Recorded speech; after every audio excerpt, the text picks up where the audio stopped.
Shalom, puji Tuhan, Bapak Ibu Saudara yang dikasihi Tuhan. Renungan firman Tuhan hari ini adalah tentang mendamaikan. Kita akan belajar dari surat Filemon pasal yang pertama. Kita akan baca dari ayat yang ke-9, 9 bagian B, sampai ayat yang ke-15. Filemon pasal 1 ayat 9. Aku Paulus yang sudah menjadi tua, lagi pula sekarang dipenjarakan karena Kristus Yesus, mengajukan permintaan kepadamu mengenai anakku yang kudapat selagi aku dalam penjara, yakni Onesimus. Dahulu memang dia tidak berguna bagimu, tetapi sekarang sangat berguna, baik bagimu maupun bagiku. Dia aku suruh kembali kepadamu, dia yaitu buah hatiku. Sebenarnya aku mau menahan dia di sini sebagai gantimu untuk melayani aku selama aku dipenjarakan karena Injil.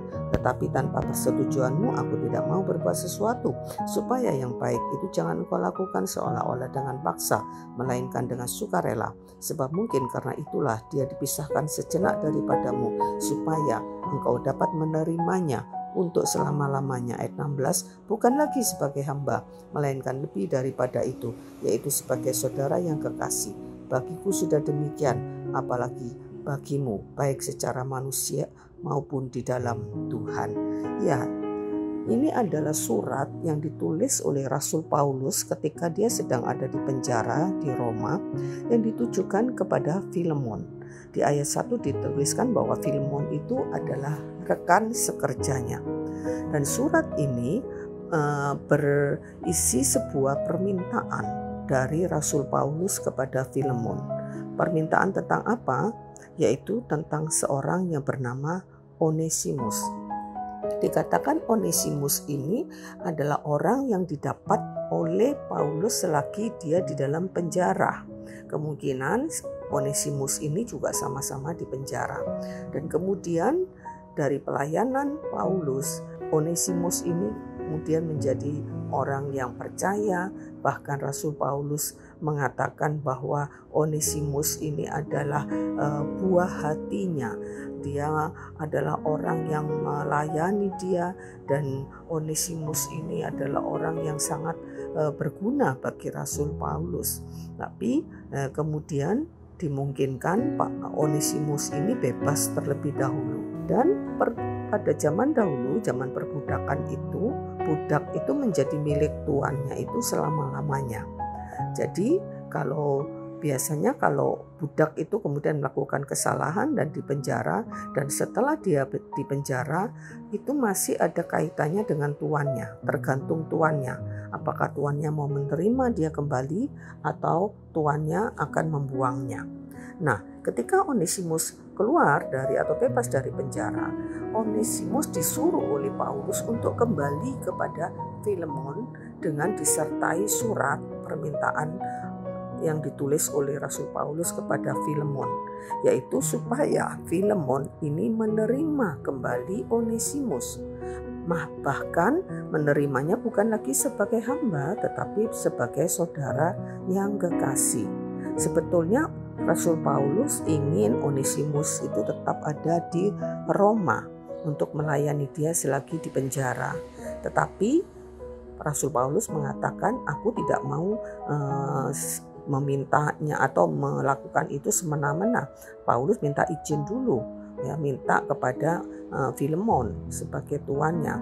Filemon ini menurut catatan di dalam kamus Alkitab adalah seorang yang cukup kaya yang tinggal di Kolose. Bukan oleh Paulus ini adalah mendamaikan antara Filemon dan Onesimus.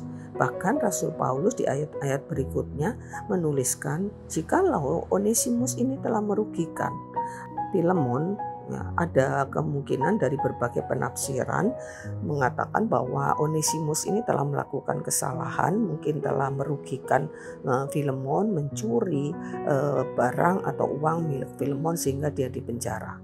Dan Paulus mengatakan, kalau dahulu Onesimus ini telah merugikan kamu, nanti aku yang akan menanggungnya. Aku menanggungnya dengan tulisan tanganku ini. Dengan berdasarkan surat itu, Rasul Paulus nanti yang akan menanggung kerugian yang diderita oleh Filemon. Dikatakan supaya jangan sampai nanti jangan dikatakan biarlah itu semua menjadi tanggunganmu, ya. Tidak, tetapi Rasul Paulus mengatakan biarlah ini menjadi tanggunganku, ya. Jadi apa yang bisa kita pelajari dari kisah ini adalah bahwa bagaimana Rasul Paulus ini dengan bijaksana menjadi pendamai antara Onesimus dan Filemon. Bapak Ibu Saudara yang dikasihi Tuhan, dalam kehidupan kita bersama, kita berkomunitas dengan banyak orang, dari komunitas terkecil dalam keluarga, juga yang komunitas yang lebih besar di pekerjaan, di lingkungan pertemanan, di sekolah, dimanapun ya kita hidup dengan punya banyak orang yang kita kenal, bahkan menjadi orang-orang yang terdekat kita. Dan sangat mungkin terjadi di antara teman-teman kita itu ada yang berkonflik. Ya mudah-mudahan jangan kita sendiri yang terlibat konflik. Tapi kalau ada di antara anggota keluarga kita atau teman kita, sahabat kita atau siapapun itu, rekan kerja kita yang tengah berkonflik, misalkan antara si A dan si B, mari kita mengambil sikap belajar seperti Rasul Paulus untuk menjadi pendamai. Umumnya ketika terjadi konflik di antara teman-teman kita, umumnya orang itu melakukan 3 hal atau respon orang itu ada 3 hal. Yang pertama, orang itu tidak mau ambil pusing, artinya tidak mau ikut campur, ya karena merasa nanti nggak enak kalau ikut campur dengan urusan orang, sehingga kita tidak akan ikut campur urusan konflik mereka. Ya. Atau kemungkinan yang kedua, karena kita lebih dekat dengan si A, misalkan lebih bersahabat dengan si A, lalu kita membela si A, ya. Dan kemudian kita ikut berkonflik atau ikut memusuhi si B. Ya. Bahkan mungkin kita lakukan hal-hal yang yang provokasi, memprovokasi si A untuk lebih berkonflik dengan si B. Itu kemungkinan yang terjadi.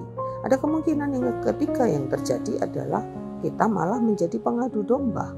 Kepada si A kita mengatakan hal-hal yang buruk tentang si B, tetapi sebaliknya kepada si B kita mengatakan hal-hal yang buruk tentang si A, sehingga antara si A dan si B ini bukannya makin berbaikan, malah konflik mereka makin menjadi lebih besar. Itu kemungkinan-kemungkinan yang diambil orang ketika berhadapan dengan orang-orang yang berkonflik. Tapi kita sebagai anak-anak Allah, marilah kita tidak berlaku seperti itu. Ya, Matius 5 ayat yang ke-9 mengatakan, berbahagialah orang yang membawa damai, karena mereka akan disebut anak-anak Allah. Jadi mari kita belajar dari kisah Rasul Paulus ini. Mari kita belajar untuk menjadi pendamai. Kepada si A, mari kita meredam ya kemarahannya. Ya, kita memberikan kepadanya nasihat-nasihat sesuai firman Tuhan untuk mengampuni, untuk bersikap baik. Demikian juga terhadap si B, sehingga kita meredahkan ya konflik itu, bukan malah memanas-manasi atau ngompori, ya, tetapi kita berusaha bagaimana mendamaikan mereka. Karena itu juga menjadi tanggung jawab kita. Kita tidak boleh lepas tangan, karena firman Tuhan mengajarkan kepada kita juga untuk kita saling menasehati, saling menegur.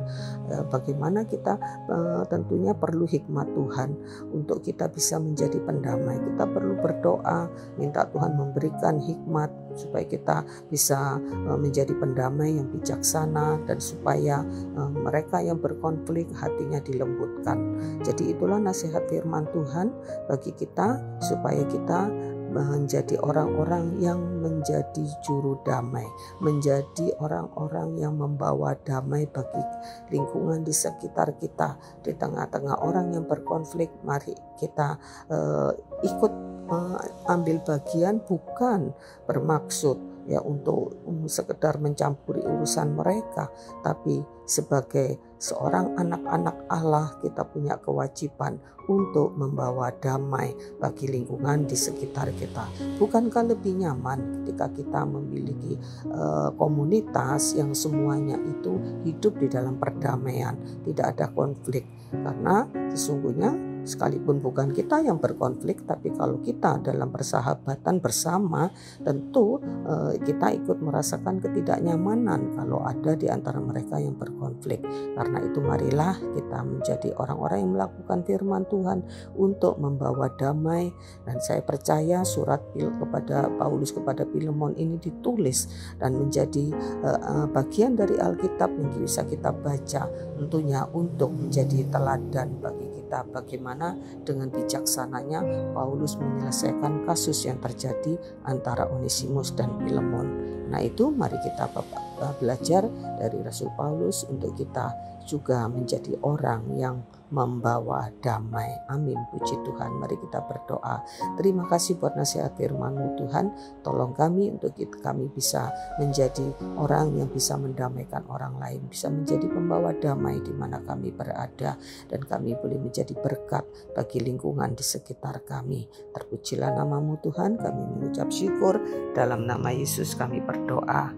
Amin, puji Tuhan. Tuhan memberkati.